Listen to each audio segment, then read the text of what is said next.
Bueno, entonces vamos a partir ahora.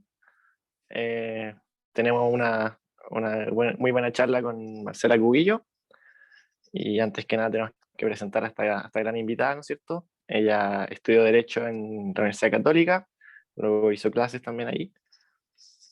Fue diputada del 2002 al 2010, y también es muy conocida porque fue ministra del Medio Ambiente y de Educación del presidente Piñera, en su segundo gobierno. Y ahora también es constituyente y fue la mujer con mayoría nacional en las elecciones, así que es un honor tener a esta gran referente, no solo de la UDI, sino también de Chile Vamos. Y bueno, entonces, hablando de Chile Vamos, pudimos observar ahora en las elecciones que no llegaron al tercio de los votos que tanto esperaban, y tuvimos muchos independientes y una gran cantidad de constituyentes que son de izquierda, incluso una izquierda muy radical. Entonces, ¿cuáles son las dificultades que tiene Chile Vamos para esta constitución y las elecciones parlamentarias y presidenciales que siguen? Bueno, muchas gracias por esta invitación y los felicito por la instancia de hacer este diálogo y que vamos a conversar. Bueno, yo voy a ir contestando y feliz después que también puedan hacer las preguntas directas. Ahora, ¿por qué Chile Vamos le fue tan mal en esta elección de constituyente? Primero hay que aclarar que la peor elección que nos fue la de constituyente. En la de concejales estuvimos casi en el tercio, y en la de constituyente nos fue mal, bueno, básicamente por una cosa electoral, ¿no es cierto?, que se permitieron este pacto de listas de independientes, pero es una cosa de cómo opera el sistema electoral. Pero más que eso, yo me quiero centrar en los temas de fondo, de por qué nos fue mal como sector en estas elecciones. Y ahí creo que hay varios factores que es importante analizar. Primero, por una parte, hay que aprender de una consistencia en el tiempo de la izquierda socialista latinoamericana de levantar consignas y de mantenerlas en el tiempo. Distintas causas, una tras otra, y llevan 30 años o más y lograron reeditar en Chile la lucha de clase, la división, el resentimiento, y esto ha sido permanente. O sea, desde que en las reformas educacionales demonizan el lucro, de ahí en adelante, bueno, son distintas causas, pero al final es una misma causa. Y hay que reconocer que son muy perseverantes en eso. Otra razón, creo yo, de por qué a la derecha le fue mal, es porque la izquierda logró instalar un relato. Yo no creo que la izquierda lea mejor la realidad, creo que la escribe mejor. Escribió un relato. Y la derecha nunca se opuso a ese relato ni le discutió ese relato. Escribió un relato en que la evidencia no importa. Escribió un relato en que estos han sido los peores 30 años de la historia de Chile, cuando cualquiera que ve las cifras, con muchas falencias, son lejos los mejores 30 años de la historia de Chile. En progreso, en ingreso, en desigualdad, en todos son los mejores 30 años. Pero al final escribieron un relato en que la evidencia no importa, en que convencieron a todo el mundo que eran los peores 30 años de la historia de Chile. La centro derecha no se opuso a ese relato, la centro izquierda, que ha sido coprotagonista de la construcción de estos 30 mejores años, ¿no es cierto?, desde la vuelta a la democracia, se acomplejó frente a esta izquierda más radical. Bueno, y después, ¿qué nos sorprende? Que todo el mundo vote convencido de estar votando en un país que vive los peores 30 años de su historia. Entonces, ahí cuando tú no te enfrentas a un relato, bueno, se instala. Creo también que la derecha abandonó sus ideas matrices de libertad, de justicia, de Estado de Derecho. Y ahí hay dos cosas. Este abandono se refleja en dos cosas. Por una parte, abrazas ideas populistas de la izquierda porque te sale fácil abrazarlas, son fáciles de explicar, tienen popularidad inmediata, pero sabes que no son soluciones, sabes que estás engañando, porque no han sido soluciones en ningún país del mundo, pero las abrazas, te sale fácil. Y por otro lado, creo que lejos de lo que dicen algunos, que la centro derecha no, se atrinchera en sus posiciones, no, la centro derecha más bien se rindió y dejó de dar respuesta desde las ideas de libertad a problemas y injusticias que aún afligen a miles de chilenos. Y en vez de dar respuesta desde nuestras ideas, nos acomodamos y simplemente abrazamos ideas populistas del frente. Y cuando tienes eso, pasa lo que siempre ocurre. Si tú abrazas las ideas populistas de la izquierda, se fortalece la izquierda y se debilita la derecha. Eso nos pasó a nosotros y eso le pasó a la democracia cristiana desde ya hace varios años, ¿no es cierto?, que por licuar en el fondo su postura y comprárselas de la izquierda más radical, han ido perdiendo en voto y perdiendo relevancia. Y si le agregamos dos cosas más a este diagnóstico de qué es lo que nos pasó, Uno, evidentemente hay fallas en el gobierno. Nosotros, en nuestro eje, en nuestro ADN tiene que estar el Estado eficiente, un Estado con menos burocracia. Y al final hemos manejado un Estado con mucha burocracia en que las ayudas sociales han llegado tarde y mal durante una crisis como esta. Y lo último que quiero decir es que, y que a mí me parece que es bien grave y se ha hablado poco, es que hemos caído en un aburguesamiento de la forma de hacer política. Creo que nuestros partidos políticos y en general la centroderecha. Yo vengo de una generación que ingresé a los 18 años, desde ahí que estoy dedicada a ser dirigente primero estudiantil y todo, pero en una época en que íbamos a los lugares donde estaban, no sé, las comunas más vulnerables, etcétera, ver quiénes eran los líderes locales, a esos líderes tratar de formarlos en la política, convencerlos que fueran candidatos, que tuvieran representatividad, etcétera. Y siento que hoy día se hace todo lo contrario. Los partidos buscan candidatos un poco entre quienes tienen cerca, quienes son los conocidos, se aburguesa la forma de hacer política, se hace desde Instagram, no se está en la calle, no se está convenciendo, no se está formando jóvenes. Entonces creo que, bueno, ese aburguesamiento obviamente nos está pasando la cuenta de manera muy fuerte. Y eso ha hecho entonces que la derecha pierda los votos y haga que la gente de derecha tampoco esté contenta con su representante. Mira, aquí el otro día veía que lo que había pasado en esta elección es que había ganado la izquierda sin complejo y la derecha sin complejo. ¿Ah? Y yo creo que es un poco cierto. Cuando uno ve los éxitos electorales de los convencionales de centro derecha, ve gente como Lucho Mayol en la Araucanía, o a Harry Jürgensen también en el sur, a Ricardo Neumann en Antofagasta, y bueno, etcétera, en Antofagasta, en Rancagua, a Eduardo Cretón en la Araucanía, etcétera. O sea, al final ganaron muchos de Chile Vamos, que es gente sin complejo para defender sus convicciones, que ha estado dispuesto a sufrir impopularidad, lo que sea, pero que mantiene sus convicciones y mantienen un proyecto reconocible, que al final es lo que hace que la gente te tenga confianza. Y por otro lado, ganó también una izquierda sin complejo. Y no solo la centroderecha fue derrotada, la centroizquierda sufrió una derrota aún peor. O sea, cuando la democracia cristiana saca un convencional, el PP saca 3 convencionales y el Partido Socialista sacó 15. O sea, la izquierda radical fue la que obtuvo la mayor votación en perjuicio de esta centroizquierda moderada. Entonces, yo creo que es fundamental aprender que cuando hay desconfianza en la política, pasan a ser muy valiosos quienes defienden y tienen proyectos políticos reconocibles, porque eso genera credibilidad y confianza. ¿Y ve usted peligros para la democracia y para la clase política, sobre todo de centro derecha y centro izquierda, con esta izquierda radical y con la derecha que está muy dividida, Mira, yo considerando creo que además que ya hay falta de confianza en los políticos? Yo creo que el mayor peligro que tenemos hoy día, y a mí es lo que más me preocupa, o sea, más allá de aspectos específicos de la Constitución, que también hay que asumir que los vamos a perder. O sea, aquí yo siento que la centro-derecha está media adormecida todavía. Siguen con un discurso como que si no hubiera habido una elección entre medio. Nosotros quedamos, para ponerlo en simple, necesitamos 15 convencionales recién para llegar a un tercio de la convención. Y un tercio de la convención lo único que te permite es poder bloquear algo para poder exigir la negociación de algo. Pero una negociación por un rato, porque basta que de esos 15 que logres conseguir, un par se te abran y ya tienen 2 tercios. O sea, aquí la izquierda con la centroizquierda puede tener 2 tercios de manera muy fácil para aprobar lo que quieran en la Constitución. Entonces, eso es un dato real que ya ocurrió con este resultado electoral.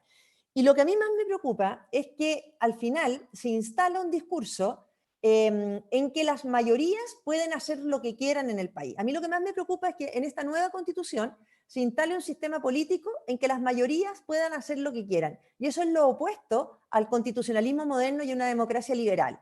Es cierto que las mayorías, ¿no es cierto?, son las que definen los gobiernos, definen las mayorías parlamentarias, pero la principal garantía que existe en una democracia es que tus derechos fundamentales, que tus libertades individuales no están en juego por las mayorías circunstanciales en un ciclo político determinado. Y uno ha visto que se ha ido instalando esta legitimidad supuesta para las mayorías hacer lo que quieran. Y eso sí pone en riesgo no solo la democracia representativa, sino la libertad de todos los ciudadanos. A mí eso es lo que más me preocupa de lo que pueda salir de esta nueva constitución. Excelente. Oye, y siguiente pregunta. ¿Hay un riesgo de hacer una constitución con un clima político de crisis, producto de la pandemia y el estallido social, y de populismos y de la polarización de la política? Y de Eh, haberlo, ¿qué se podría hacer? Bueno, yo voté rechazo, entre otras cosas, voté rechazo por varias razones. Una, porque no me gustó un acuerdo hecho bajo presión, como fue el acuerdo de noviembre. Y en segundo lugar, porque no me gustaban las reglas que estaban diseñadas para este proceso constituyente. Y en tercer lugar, porque no me gustaba el timing en que se iba a dar este proceso constituyente. ¿Te fijas? Entonces ahí engancho con tu pregunta. Hoy día el riesgo fundamental, ya habiendo sido la elección, ¿no es cierto?, en que efectivamente la forma de elegir, que es la misma forma de elegir a los diputados, y con todas las normas que se agregaron, ¿no es cierto?, ad hoc para esto, con que los independientes pudieran pactar, con la paridad, con los escaños reservados, que entre otras cosas, si ustedes ven, los escaños reservados, hoy día los pueblos originarios tienen una sobrerepresentación brutal en la convención, no solamente por número de población, sino además el poco interés que registró la participación en ese escaño o en ese registro especial. Bueno, con todas esas normas quedó una convención en que claramente la izquierda con muy poco esfuerzo junta los 2/3 para escribir lo que sea. A mí nunca me gustó la hoja en blanco, porque básicamente la hoja en blanco lo que hace es que para escribir cualquiera de las libertades que hoy día están en la Constitución tenemos que juntar 2/3 para recién volverla a escribir. Y eso hoy día, por supuesto, que se ve muy lejano. ¿Qué me preocupa hoy día del timing? Es que esta convención va a estar abierta mientras se elija el Congreso y se elija nuevo presidente. ¿En qué se traduce eso? Nosotros vamos a elegir, ¿no es cierto?, parlamentario, un Congreso nuevo en noviembre y un presidente nuevo. Y la convención va a estar en pleno ejercicio. Nosotros desde julio, que parte nuestro trabajo, tenemos un plazo máximo de 1 año. Bueno, ¿qué pasa si en el Congreso a la centro derecha le va mal? ¿No es cierto? Porque hoy día las reglas de la convención están puestas por una reforma constitucional. Y las normas de 1/3, las normas del plebiscito de salida, las normas de la competencia de la convención, o sea, que la convención no pueda dedicarse a algo distinto que hacer una constitución. No es una convención soberana que pueda decir cualquier cosa, sino que tiene, bueno, todos esos límites están puestos por la constitución actual en una reforma que aprobó este Congreso. Eso no se puede cambiar hoy día porque requieren el voto de la derecha. La izquierda sola no puede cambiar las normas de la convención porque no tienen mayoría en el Congreso. Bueno, pero ¿qué pasa si a partir de noviembre sí tienen mayoría? Nos podemos encontrar en marzo que cuando asuma el nuevo Congreso te cambien las reglas de la convención, te digan que ya no es 1 año, sino que es tiempo indefinido, te digan que ya a lo mejor el mandato no es solo hacer una constitución, sino te pueden dar otras atribuciones, etc. Entonces, es tremendamente importante esa elección parlamentaria. Y en segundo lugar, ¿qué pasa si es elegido, por ejemplo, Daniel Jadue presidente de Chile y tú tienes la convención abierta? Bueno, probablemente le haga a esta convención un traje a la medida del presidente recién electo en cuanto a atribuciones, etc. Entonces, los contrapesos quedan muy debilitados. Y al revés, ¿qué pasa si la centroderecha gana la elección presidencial y la convención la tienes abierta? Bueno, puede pasar todo lo contrario, ¿no es cierto? Que se le quiten atribuciones al presidente, etc. Entonces, estamos en un timing que es insólito, que mientras elijamos al presidente y al nuevo Congreso, la convención todavía va a tener su trabajo abierto y por lo tanto va a poder corregir lo que sea en base a esos resultados electorales. Les quiero decir una cosa. La Constitución dice hoy día que la convención en su texto constitucional nuevo no puede alterar el periodo de las autoridades elegidas, salvo que se elimine el órgano o se cambie sustancialmente. Es decir, si a la centro derecha, por ejemplo, le va muy bien en la elección parlamentaria, la convención en su texto de reforma podría acordar eliminar el Senado y establecer un Congreso unicameral, que muchos lo han dicho. Y eso implica, entonces, que habría que hacer elecciones parlamentarias de nuevo, y de qué le hubiera servido a la derecha ganar en noviembre la parlamentaria. Por lo tanto, es el peor timing para hacer una constitución y tiene algunos de estos riesgos que les he señalado por no latearlos demasiado, pero riesgos como estos abiertos que son bastante complicados. Bueno, y siguiendo ese tema de armar la Constitución, ¿cuáles son las dificultades y cómo se va a hacer ponerse de acuerdo entre las 155 personas que van a redactarla? Mira, en términos prácticos, este acuerdo de noviembre que reguló la Constitución tiene muchas falencias. Lo único que estableció para la Convención fue el ámbito de sus atribuciones, ¿no es cierto?, que le da un mandato exclusivo, que es hacer un texto constitucional dentro del plazo máximo de 1 año, son 9 meses, ampliable por 3 meses más, un plazo máximo de 1 año, que se somete a un plebiscito final, y que las reglas de votación tienen que ser aprobadas, o sea, y que las votaciones tienen que ser por 2/3 de sus convencionales. Pero no hay mucho más en cuanto a, algunas cosas más, pero no hay mucho más en cuanto a la forma de proceder que están establecidos ahí. ¿Qué significa esto? que obviamente que la convención no puede apropiarse de otras atribuciones, no podría empezar a legislar o a liberar presos políticos, como han pedido algunos, porque está fuera de sus atribuciones. Y en un Estado de Derecho hay un principio que es fundamental, que es el principio de la legalidad, que dice que ningún órgano público puede actuar fuera del margen de las atribuciones que expresamente se le han conferido. ¿Ya? ¿Qué significa eso? Que cuando los diputados en el fondo exceden sus atribuciones, están actuando al margen del Estado de Derecho, porque aquí la única garantía que tenemos es que todos los órganos actúen dentro de la legalidad. Entonces, esta convención no puede atribuirse atribuciones que no tiene o apropiarse de atribuciones que no tiene. ¿En qué sentido? No pueden los 155, como han dicho algunos convencionales, en la primera sesión ponerse de acuerdo y darse las reglas que quieran. No pueden. No pueden decidir los 155 que en aquellas materias donde no hay acuerdo van a convocar a plebiscitos que sean vinculantes.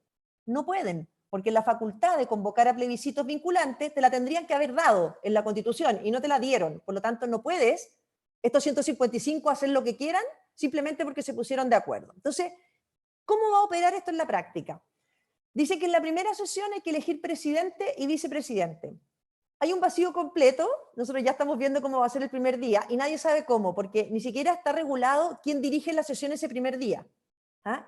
Yo por lo menos soy siempre partidaria, me enseñaron en primer año de Derecho, que uno tiene que apegarse a la legalidad, sobre todo cuando es minoría. Bueno, no está dicho, por lo tanto uno no tiene por qué aceptar que cualquier persona presida esa sesión. No está establecido, por lo tanto, bueno, un funcionario cualquiera llevará el acta de la votación para presidente y vicepresidente. En segundo lugar, no están establecidas las atribuciones de ese presidente y vicepresidente. O sea, vamos a elegir presidente sin saber las atribuciones, porque recién ahí se va a establecer la forma de regular el reglamento de la convención. La convención tiene que darse un reglamento. Cuando tú me preguntas cómo van a votar o cómo se van a poner de acuerdo la gente, bueno, todo eso va a tener que estar en un reglamento. Por lo tanto, el primer trabajo de la convención es redactar ese reglamento. Redactar ese reglamento, les quiero contar que en asambleas constituyentes de los países vecinos, en Bolivia tardó el puro reglamento, creo que cerca de 9 meses o 7 meses, no me acuerdo cuánto.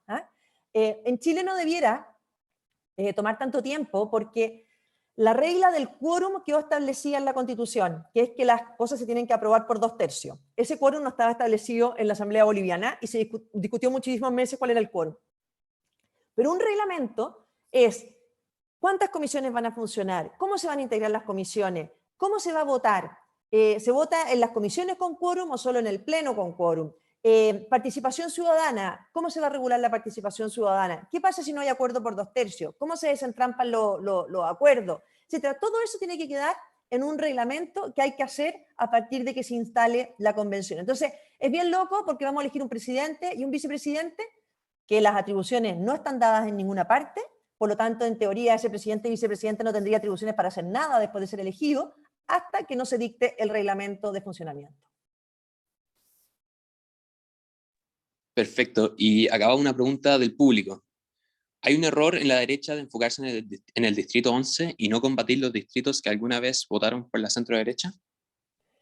Yo creo que ese es un estigma que es injusto, porque no es que la derecha se centre en el distrito 11. Yo creo que de partida, cuando yo les digo que los convencionales de centro derecha que ganaron, y que ganaron en la Araucanía, que ganaron en la región de los lagos, que ganaron en Rancagua, que ganaron en el norte, que ganaron en Concepción, son convencionales que se caracterizan en la centro derecha por convicciones muy firmes. De hecho, la gran mayoría de ellos estuvieron por el rechazo. Y ellos ganaron en cada una de esas zonas. Y en general a quienes les fue peor fueron aquellos convencionales de proyectos menos reconocibles, y no solamente en el Distrito 11, sino en cualquiera. Entonces, eso es por así decirlo, es como simplista decir que la centro derecha se esté enfocando ahí. Es más bien una consigna que ha instalado a la izquierda, pero no es real, porque los convencionales que obtuvieron muy altas votaciones, por lo menos las más altas votaciones de Chile Vamos, no solamente fui yo, sino que fue Harry Jürgensen en la región de los lagos, fue Lucho Mayol en la Araucanía, o sea, es gente de derecha que ha tenido un proyecto muy reconocible y que inspira mucha confianza. Rocío Cantuaria en Concepción, un distrito dificilísimo, con ideas muy claras, Carol Baum, etc. Entonces, creo que eso no es real, creo al revés, que quienes han contribuido a diluir sus convicciones en la centro derecha fue a quienes les fue muy mal, en las distintas comunas y en los distintos distritos. O sea, si uno ve acá, claro, en el distrito 11, bueno, pero íbamos 7 candidatos de centro derecha, cualquiera podría haber obtenido la mayoría que yo obtuve, y yo creo que yo la obtuve porque ven en mí un proyecto reconocible, pero habían 7 candidatos distintos de distintos perfiles. Entonces, creo que el perfil que al final se premió, tanto en la derecha como en la izquierda, fue aquel de proyecto más reconocible. Ahora, donde sí tomo la pregunta, es que creo que la centro derecha ha abandonado algo que sí empezó a hacer el Frente Amplio de una manera más adecuada, es de buscar liderazgos locales en distintos sectores y potenciarlo. O sea, lejos de formar gente joven en determinadas zonas, lo que han terminado haciendo los partidos es recurriendo muchas veces, bueno, lo vimos, ¿no es cierto? La hija de Mario Desbordes, candidata convencional, le fue mal, no salió. El hijo de Manuel José Sandón salió, pero él es abogado y creo que tiene todos los méritos para haber salido, etcétera. Pero bueno, tenemos que salir a buscar liderazgo a los sectores donde podemos encontrar y potenciar más que quedarnos en lo mismo de siempre. Perfecto. Y la siguiente pregunta es, vimos al presidente Piñera mandar a tramitar el proyecto de ley de matrimonio igualitario con urgencia. ¿Podrá la derecha mantener sus principios fundamentales que normalmente no podrían ser negociados en este clima político? Mira, yo creo que en el tema del matrimonio igualitario, creo que hay un gran cinismo en todos los sectores en esta materia, porque, a ver, número uno, es un tema que no está en la Constitución. La Constitución vigente no define familia. Y si uno va a las actas de la Comisión Ortúzar, cuando se hizo la Constitución, no se definió el tipo de familia, por lo tanto, siempre ha sido un tema de materia legal. Las constituciones no están hechas para reemplazar la deliberación política o la deliberación parlamentaria. Yo siempre he creído, con muchos constituyentes con los que yo tendría grandes diferencias si fuéramos candidatos al Parlamento, creo que las vamos a tener menos al minuto de hacer una constitución, porque está en un nivel de abstracción distinta y las constituciones no son para reemplazar la deliberación política. Por lo tanto, eso siempre ha sido esto una materia legislativa. Pero ¿dónde está el cinismo? En que hay un proyecto hace rato presentado. O sea, si en Chile no hay matrimonio igualitario, es porque no han habido las mayorías en el Congreso para sacarlo adelante. Y creo que cuando la izquierda le imputa a la derecha una responsabilidad, está siendo bastante cínico con un tema en que si ellos tuvieran las mayorías, hace rato habría matrimonio igualitario en Chile. Piensa que este proyecto se está tramitando hace no sé cuánto tiempo, creo que como desde el 2017, no lo han puesto en tabla, o lo pusieron en tabla una vez para aprobarlo en general, pero no después para seguirlo, y no necesitan de las urgencias del gobierno para tramitarlo. Por lo tanto, por una parte me parece completamente innecesario el anuncio del presidente, está lleno de proyectos en el Congreso que tienen urgencia y no se tramitan, de partida toda la agenda de seguridad, y número dos, el Congreso hoy día, actual, tramita lo que quiere porque tienen mayoría a la izquierda, por lo tanto, si ellos quisieran poner en tabla y votar la semana pasada el proyecto de matrimonio igualitario, lo podrían haber hecho. Yo creo que si no lo han puesto en tabla es porque no están seguros de tener los votos. Pero eso no tiene nada que ver con lo que haga el gobierno o no haga el gobierno. Eso en términos como formales. Ahora, yo creo que en materia de principios de la centro derecha, bueno, partí diciendo, yo creo que la centro derecha, más allá de temas que hay posiciones distintas, como en este y otro, yo puedo tener la mía y otros tienen otras posturas, creo que en general hemos abandonado nuestros principios para ofrecer soluciones a los problemas que afligen a los chilenos. O sea, cuando nosotros hemos abandonado nuestras ideas de libertad, por ejemplo, ante una pandemia, cuando nosotros en el discurso de ayer vemos que más bien hay anuncios para aumentar los recursos del Instituto Nacional de Derechos Humanos y la Defensoría de la Niñez, pero uno no ve ni un anuncio de aumento de recursos para proteger a las víctimas de la violencia, o en la misma semana en que se comprueba que el carabinero Zamora no había empujado, ¿no es cierto?, a ese joven del Puente Pigonono, bueno, y los carabineros tienen que juntar recursos propios para defenderse en los tribunales, y dice, bueno, ¿no era más lógico enviar recursos para defender a carabineros cuando son injustamente acusados, o un fondo de reparación para aquellas víctimas, emprendedores, etcétera, de la violencia que se ha desatado en Chile en el 2019? A mí me parece que sí. Entonces uno dice, bueno, ¿por qué vamos abandonando una agenda que es tan propia nuestra, pasándonos a una agenda que el resultado final, ¿qué fue? Un discurso que critica a la izquierda y que critica a la derecha, porque al final es un discurso que no es reconocible por ningún sector político.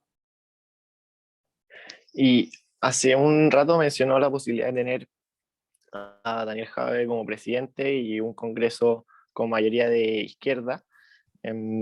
¿Usted ve en ese escenario que le den más atribuciones a la Asamblea Constituyente y generar un escenario similar al de Venezuela? ¿O cree que hay una base de institucionalidad en Chile lo suficientemente fuerte como para evitar eso? A mí me impresiona que aquí estamos siempre en una asimetría, ¿no es cierto? Jadwe se ofende cada vez que en un debate le preguntan por la situación de Venezuela y siempre trata de convencer que el modelo que va a inventar para Chile es un modelo propio. Y dice, ¿por qué tenemos que copiar modelos? Nosotros podemos darnos nuestro propio modelo. Entonces, siempre se ponen en una cancha que es muy asimétrica en contra nuestra. O sea, nosotros tenemos que dar explicaciones por todo, pero ellos se plantean desde un proyecto puro, químicamente puro, que no ha existido en ningún país del mundo y que va a existir recién cuando ellos lleguen al poder. Eso es falso. Todas las recetas que ellos plantean sí han existido en otros países y han fracasado estrepitosamente. Entonces, creer el discurso de ellos, de que siempre se plantean desde lo químicamente puro, que el modelo de ellos no existe en ninguna parte, por lo tanto es injusto que les achaques Cuba, que les achaques Venezuela, porque lo de ellos no existe, se va a inventar recién ahora cuando lleguen al poder en Chile. Creo que esa es la primera consigna, la primera falacia que hay que desvirtuar, porque sus recetas sí existen en otros países, sí se han aplicado y han traído más pobreza, más desigualdad y menos democracia. O sea, ningún dirigente comunista que llega al poder no hace después todo lo necesario por mantenerse en el poder. Por lo tanto, no veo por qué en Chile vamos a ser el único país de laboratorio en que si llega el Partido Comunista a gobernar Chile, no va a gobernar con las ideas que han gobernado los otros países. O sea, ¿por qué Chile y su Partido Comunista va a ser completamente distinto cuando yo los veo iguales con las mismas recetas? Entonces, creo que ahí hay una falacia que hay que desnudar y que tenemos que tener conciencia de que Chile hoy día no tiene una institucionalidad lo suficientemente fuerte como para eso, y además tiene un partido comunista que no se diferencia en nada a los otros partidos comunistas del resto de los países latinoamericanos o de quienes han estado en el poder o de quienes hemos conocido en Chile. O sea, cuando el Partido Comunista llama a rodear la convención, ¿qué es lo que es eso? Eso es el Partido Comunista por esencia.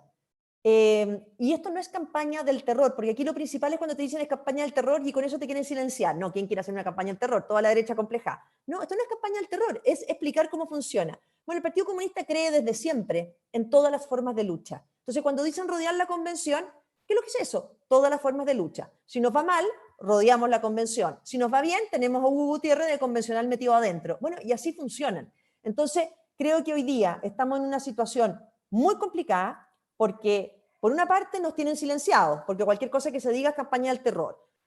En segundo lugar, nos quieren convencer que lo que va a hacer el Partido Comunista en Chile es un invento, que no existe en ningún país del mundo y que nosotros no alcanzamos ni siquiera a dimensionar y no nos pueden contar lo que es porque va a ser propio. Mentira. ¿Ah?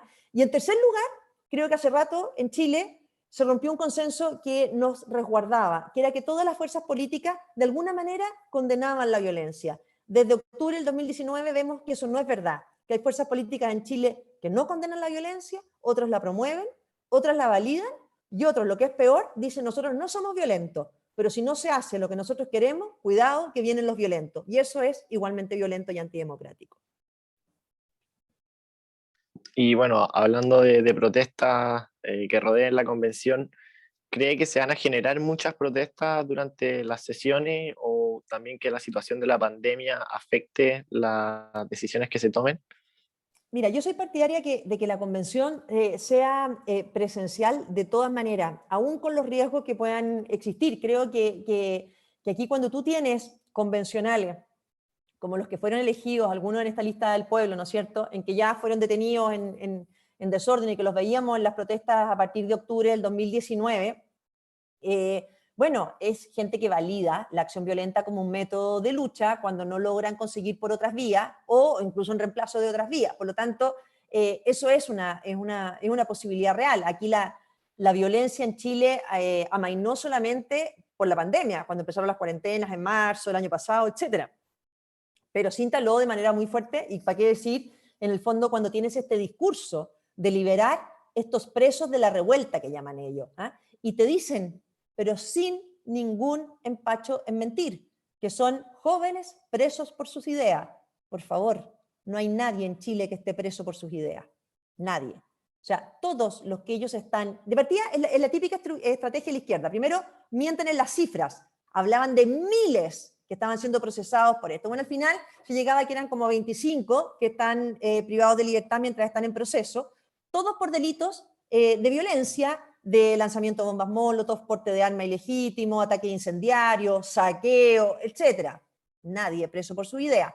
Y número 2, ¿cómo van a haber presos políticos? En Chile hay Estado de Derecho. Por lo tanto, quienes están privados de libertad lo están por decisiones de tribunales de justicia independientes, no por decisión del gobierno ni por política. Entonces, cuando tú ves que parten con esa lógica, obviamente que la Convención tiene que resguardar que se respete la legalidad de su funcionamiento. Yo tiendo a pensar que nosotros la manera que tenemos de actuar en esa convención, número 1 es con estricto apego a la legalidad, número 2 siendo muy consistente en los debates, número 3 buscando acuerdos con personas de sentido común en las materias que nos importa y podamos construir acuerdos, y número 4 logrando que la sociedad civil se organice, porque yo estoy convencida de que hay libertades que están muy arraigadas en los chilenos y por lo tanto la sociedad civil no puede ser una espectadora muda de lo que ahí ocurra, sino que tiene que tener una voz en los debates de la constituyente. Y también nos gustaría preguntarle a usted que, bueno, fue elegida con muchos votos, si usted se ve a sí misma como una constituyente más o dada su experiencia, porque tiene mucho bagaje político, si va a poder aportarle algo extra a la derecha en la redacción de esta nueva constitución. Mira, yo he estado preocupada desde que fui elegida de trabajar con los 37 constituyentes del sector de manera muy unidos. Creo que las primarias del sector dificultan eso en el sentido de que empieza al tiro una competencia, ¿no es cierto?, entre los partidos, y me he preocupado fundamentalmente de que los 37 trabajemos en mucha unidad, porque ya somos pocos y por lo tanto creo que no hay que trabajar con las barreras propias de los partidos, sino entendiendo que lo que nos une son las ideas de la libertad y tenemos que actuar muy unidos ahí, y en eso quiero cumplir un rol bien fundamental en tratar de cooperar a la unidad de los 37. Por otra parte, siempre he creído que los acuerdos son más fáciles cuando tú tienes ideas reconocibles y reconoces también las ideas del frente, y lo mío siempre ha sido un debate de ideas con respeto, sin descalificaciones, con tolerancia, y por lo tanto creo que si hay formas de construir acuerdos, es esa. Ahora, en la medida en que los del frente quieran acuerdos, porque si quieren de verdad pasarte máquina, bueno, tienen los votos para pasarte máquina. Lo tercero que creo que también uno puede hacer un aporte es ir reconstruyendo un relato de la centro derecha conforme a nuestras ideas desde lo que se discute en la convención. Y lo cuarto que les influye a ustedes, por lo menos en la campaña, fuimos una campaña que incorporó a muchísimos jóvenes como voluntarios. A mí me importa mucho la formación de gente joven, creo que tenemos que trabajar para renovar la política y renovarla de verdad. Y cuando se acercaron muchos jóvenes a la campaña, siempre les dije que esto era mucho más que entregar un volante o estar en la esquina conmigo, sino que quería que fuera una experiencia de servicio público para que se motiven por la promoción de sus ideas. Y me encantaba cuando estábamos con voluntarios, no sé, de repente en Peñalolén entregando volantes y nos insultaban en una esquina, en que voluntarios me decían, bueno, al menos nosotros estamos trabajando por el candidato que creemos y por la idea que creemos cuando los otros están solamente gritándonos al frente. Entonces, creo que formar jóvenes para mí es algo fundamental. Siempre he creído que uno, si se cruza con un joven estando en un cargo de servicio público y ese joven no se enamora del servicio público, la culpa es de uno y no del joven, y por lo tanto quiero aprovechar el trabajo en la constituyente para que ojalá a los jóvenes que les interese estar vinculados a este proceso, poder generar una plataforma en que se puedan sumar, estar pendientes de los debates, estar cooperando en la promoción de nuestras ideas y también aprendiendo de lo que ahí esté ocurriendo, que sea una buena experiencia para muchos. Y en eso ojalá poder ayudar, y los dejo también muy invitados. Y bueno, en Chile hemos visto más de una vez a un presidente que ha sido sometido por el Senado, pese a tener una constitución presidencialista. Pasó en el 91 con Balmaceda y ahora con el presidente Piñera. ¿Cómo evitar que pase esto de nuevo? ¿O simplemente habría que desechar el presidencialismo en Chile en esta nueva constitución? Mira, yo en materia de régimen de gobierno, creo que más que cambiar el sistema de gobierno presidencialista, lo que hay que hacer es generar herramientas que permitan un mejor funcionamiento entre el Congreso y el presidente. Ahora, no hay ninguna norma constitucional, por perfecta que sea, que supla o que reemplace o que corrija cuando quienes ejercen los cargos no actúan con la responsabilidad del caso. O sea, Si un presidente del Senado está dispuesto a saltarse la Constitución y cometer, como veíamos el año pasado que decían, sacrilegios constitucionales, o si un presidente no está dispuesto a ejercer todas las atribuciones que el Estado de Derecho y la Constitución le da, o si el Poder Judicial no está dispuesto a actuar dentro de esos límites, o el Contralor dentro de los propios, o la Fiscalía entre los propios, bueno, no hay norma alguna. O si el Tribunal Constitucional, que está llamado a fallar en derecho, también abandona esas funciones, tú puedes hacer constituciones perfectas y normas perfectas, pero dependen también, ¿no es cierto?, de las calidades y las categorías de liderazgo de los que ocupen los cargos. Entonces, eso, por más que hagamos normas, si no están dispuestos a cumplirlas, porque esto ha ido cambiando. Yo fui diputada entre los años 2002 y 2010, y siempre se discutía si un proyecto, por ejemplo, era inconstitucional. Podías discutir muy duro, pero cuando se zanjaba que era inconstitucional, no se te ocurría juntar los votos para sacarlo a toda costa. Era como obvio, ya, ok, inconstitucional, se dieron los argumentos y se pasaba a otro tema. Pero hoy día se ha perdido todo ese respeto a la forma. Y el Tribunal Constitucional también era un tribunal que fallaba en derecho y que no estaban haciendo declaraciones como lo vimos con el ministro Aróstica la última vez, no sé, para salir un matinal, casi, no sé, como si fuera presidente de la República o tuviera a su cargo la ejecución de las políticas públicas. Entonces, se han ido deteriorando todas las instituciones en Chile y eso sí que es mucho más grave para nuestra estabilidad y nuestra democracia. Yo en materia de régimen de gobierno, como te digo, soy más bien partidaria de herramientas que permitan que el Congreso, cuando tiene mayoría, no bloquee al presidente y que impidan también que el presidente, cuando tenga las mayorías, pueda hacer lo que quiera. Lo principal es cuidar los contrapesos.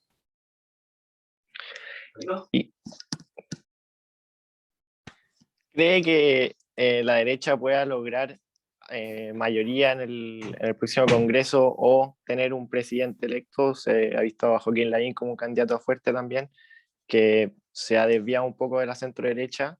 ¿Le gustaría que saliera el elegido antes que alguien de izquierda o cómo va la cosa? No, de todas maneras, yo quiero ayudar y trabajar al candidato que tenga las mejores posibilidades. Creo que en ese sentido la política no es tampoco de absoluto. O sea, uno cuando elige un presidente o elige un candidato, no es que tú adhieras 100% lo que esa persona estás eligiendo entre alternativas. Entonces creo que también estos absolutismo y todo no ayudan. Y a mí me parece que indudablemente un candidato de la centro derecha, que hay primarias, por lo tanto el que gane la primaria, el que sea el que esté mejor aspectado para enfrentar a Daniel Jadwe en la próxima elección, yo lo voy a apoyar y lo voy a apoyar con mucho entusiasmo y voy incluso a trabajar por ese candidato que gane la primaria. Ahora, ¿qué posibilidades tenemos? Bueno, si seguimos haciendo las cosas igual, re poca, porque en la medida en que tú no salgas a discutir el relato que te ha impuesto la izquierda, que sigas actuando con complejo, que dejes de dar soluciones desde tus ideas de libertad, gente, en que sigas cooperando, que la gente esté como anestesiada frente a lo que está ocurriendo y sigas sin dar respuesta a los problemas o injusticias que aún afectan a la gente desde tus propias ideas de libertad, etcétera. Bueno, es bien difícil que logremos transformar un proyecto de centro derecha en un proyecto reconocible que le dé confianza a la gente y que los haga adherir como para ir a votar por él. Entonces, creo que la lección también que hay que sacar de la elección pasada es que cuando tú abrazas el populismo de izquierda, lo único que haces es fortalecer a la izquierda y debilitar a la derecha. Y me impacta que no aprendamos del camino que siguió la democracia cristiana. La democracia cristiana hace muchos años diluyó sus convicciones por parecerse a la izquierda más radical y ha terminado casi sin voto y muy poca influencia. El PPD, yo conversaba esto el otro día en un seminario con Felipe Arboe, que es constituyente elegido del PPD, y él el diagnóstico que hace de lo que le pasó a la centroizquierda es bien parecido al que yo hago a la centroderecha. Dice, nos intentamos parecer al Frente Amplio y la gente terminó votando por el Frente Amplio y no por nosotros, dice él. Bueno, eso es lo que pasa cuando al final diluyes tus convicciones a tal nivel que no tienes algo propio que ofrecerle al electorado. ¿Y ve usted a la izquierda manipulando la Constitución para lograr intereses a corto plazo en vez de preocuparse por el bienestar de los chilenos a largo plazo? ¿Qué es la idea? Bueno, ellos ganaron en esta convención y por lo tanto, juntos, la centroizquierda con la izquierda más radical, tienen los votos para escribir prácticamente la Constitución que quieran. Entonces, ellos sí tienen claridad de qué quieren poner en la Constitución. Ellos sí tienen claridad de su proyecto político. Ellos sí están convencidos y lo están explicando y con ello ganaron. Entonces, yo creo que aquí lo primero es reconocer que ellos sí ganaron, que tienen un quórum suficiente como para escribir la Constitución básicamente que quieran. Ahora, ¿dónde está el límite, creo yo? Por ejemplo, en el segundo gobierno de la presidenta Bachelet, la izquierda podía sacar la reforma educacional que querían, y así lo hicieron. Pasaron aplanadora, ¿no es cierto?, con las leyes en materia educacional.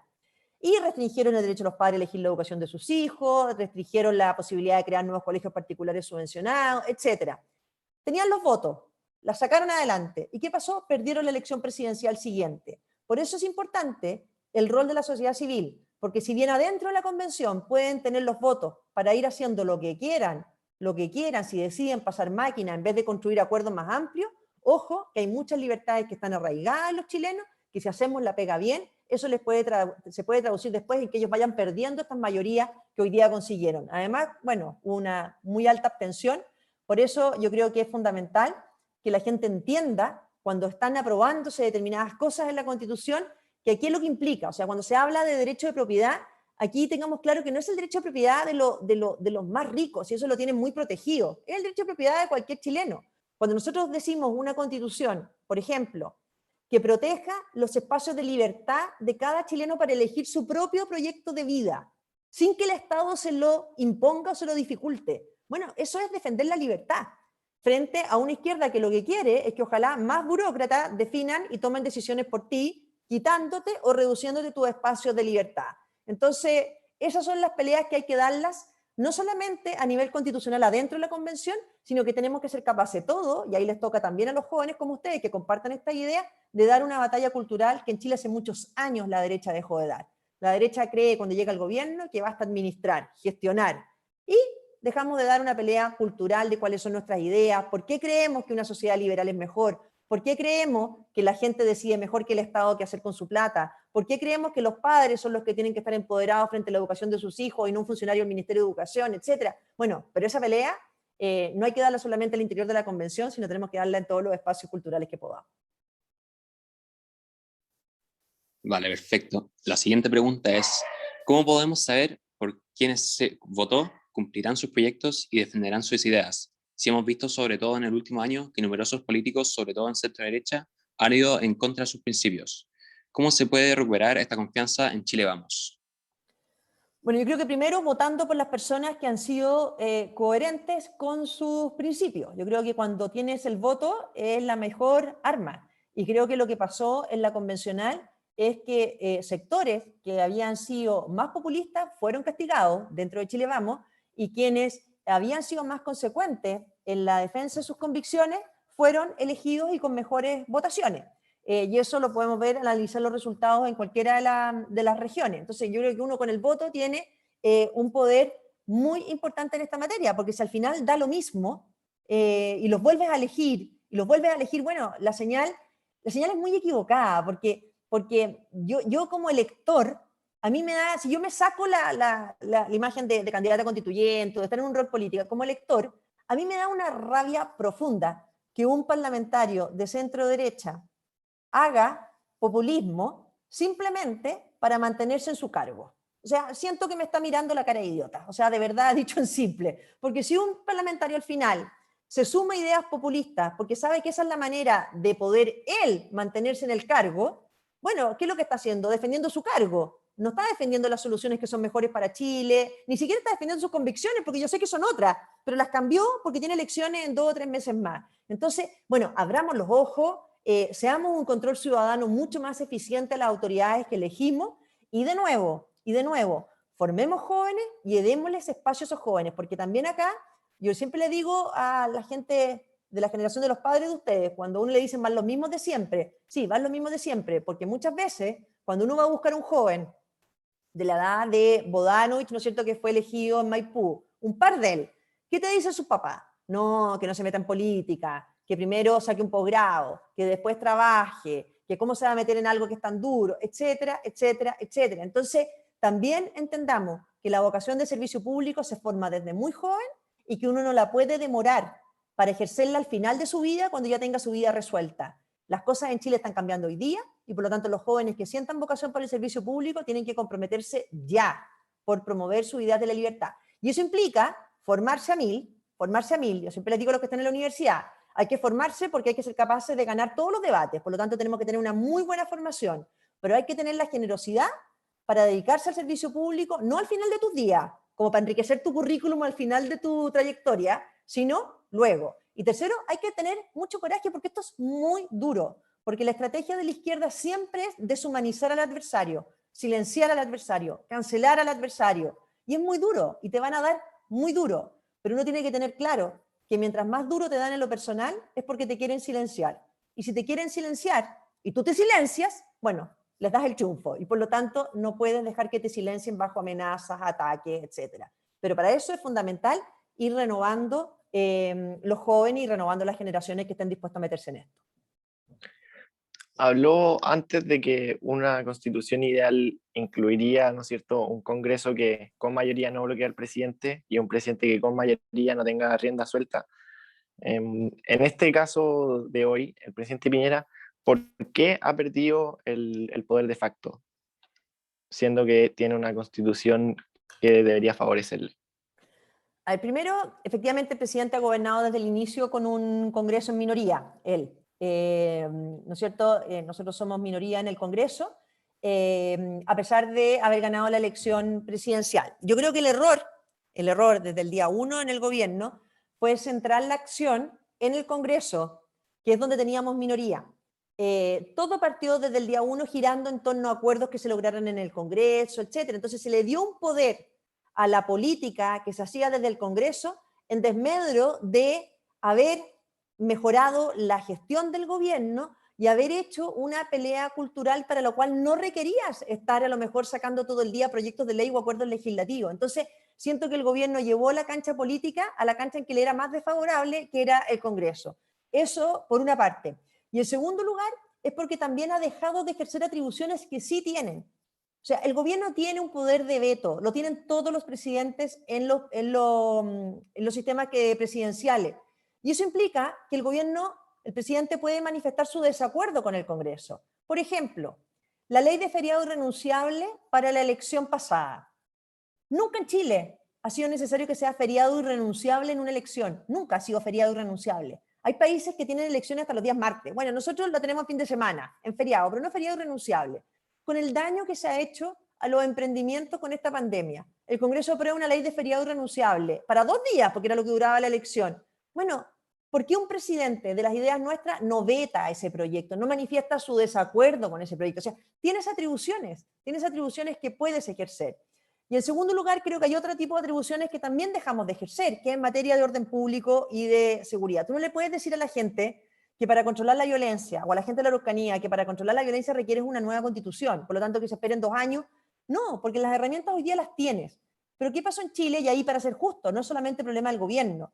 Yo les decía antes que en Chile se rompió ese consenso de que las fuerzas políticas condenaran la violencia. Bueno, se rompió otro consenso que es importante también. Es un consenso en que las fuerzas políticas respaldan el uso de la fuerza legítima dentro de un Estado de Derecho para enfrentar la violencia. Porque si tú vas a tirar a los carabineros a enfrentar la violencia y resulta que los únicos que salen al final perseguidos son los carabineros, porque a esta altura, bueno, yo fui ministro de Educación para la época del estallido de octubre. Yo miraba desde la ventana, hacia la alameda abajo, cómo rompían las veredas, cómo atacaban a piedrazos los carabineros. Los carabineros los veías con los escudos retrocediendo, sin poder hacer nada. O sea, ningún chileno normal acepta ese nivel de agresiones y los carabineros tenían que aceptarlo. Entonces, aquí también hemos ido dejando en desprotección a las fuerzas que son las encargadas en democracia de resguardar la seguridad. Entonces, hay atribuciones que se han dejado de ejercer, por una parte, y otra, siento que se movió la cancha política hacia donde el gobierno le era más desfavorable, que era el Congreso donde tenía minoría. Perfecto, Marcela. Y ahora si nos pudiera dar un pequeño cierre, ¿no es cierto?, con sus objetivos personales y de la derecha para la Asamblea Constituyente. Bueno, yo creo que nos viene un periodo muy duro y he estado siempre como bien preocupada de que la centro derecha despierte del resultado electoral. Cuando uno lee columnas como si no hubieran visto los resultados electorales, ¿no es cierto?, suponiendo que esto va a ser un proceso en que está todo abierto, y todo, eso no es verdad. Cuando uno ve los independientes, la gran mayoría de los independientes vienen de una ideología más de izquierda. Por lo tanto, para cualquier estrategia frente a la constituyente, primero es partir de un realismo, que somos minoría, muy minoría, que nos fue muy mal en esta elección constituyente y por lo tanto que es probable que nos vaya muy mal en muchas discusiones al interior de este trabajo constituyente. Se harán todos los esfuerzos, se buscarán todos los canales de diálogo, pero bueno, pero ganó con casi 2/3 sectores que tienen ideas muy distintas a las nuestras. Por lo tanto, aquí viene un periodo hacia adelante en Chile de reconstrucción de nuestras ideas de centro-derecha que a mí me parece fundamental. ¿Qué pasa? No por abandonarlas, no por atrincherarse, sino todo lo contrario, por evitar la rendición, por tener respuesta a los problemas actuales, por salir del aburguesamiento de la forma de hacer política, por formar jóvenes como ustedes que tienen este interés, porque yo los felicito por hacer una reunión como esta, y por lo tanto que tienen interés en lo que ocurre en el país, porque vienen años en que vamos a tener que trabajar por reconstruir nuestras ideas de libertad de manera muy difícil y muy cuesta arriba, porque han sido muchos años en que hemos dejado que se instale un solo relato, sin enfrentarlo, sin discutirlo, en silencio y sin tener la capacidad de dar respuestas innovadoras desde nuestras ideas a situaciones de injusticia que aún existen en Chile. Así que, bueno, eso, y muchas gracias a ustedes por esta invitación. No, muchas gracias a usted, Marcela, por venir a conversar con nosotros a esta hora. No, gracias. Y yo los dejo invitados, de verdad, a los que quieran participar de alguna manera del proceso constituyente. O sea, que nos contactemos, que me escriban y todo, porque yo partí a los 18 años y de ahí no salí más de esto, porque me enamoré de lo que uno puede hacer por su país y por sus ideas. Entonces, creo que están viviendo un minuto muy histórico del país ustedes, y si quieren ser parte de los debates de alguna manera en que yo los pueda incorporar a los que les interese, tengan, no sé, cuenten conmigo, porque a mí por lo menos no hay nada más importante en servicio público que poder formar jóvenes, y nunca digo que no a ninguna reunión a la que me invitan de jóvenes. Así que feliz y dispuesta. Bueno, ahí en el chat estaban preguntando si podía dejar algún contacto Sí, para que le pudieran... mira, mi mail es mcubillos, a ver si lo escribo acá al tiro. Les voy a dejar mi mail personal. Voy a poner un coordinador después que va a estar un poco también ayudando en esto.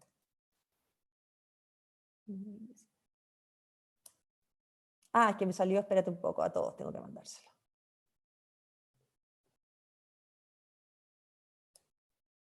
Ahí está.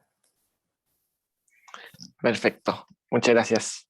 No, gracias a ustedes. Adiós. Chao.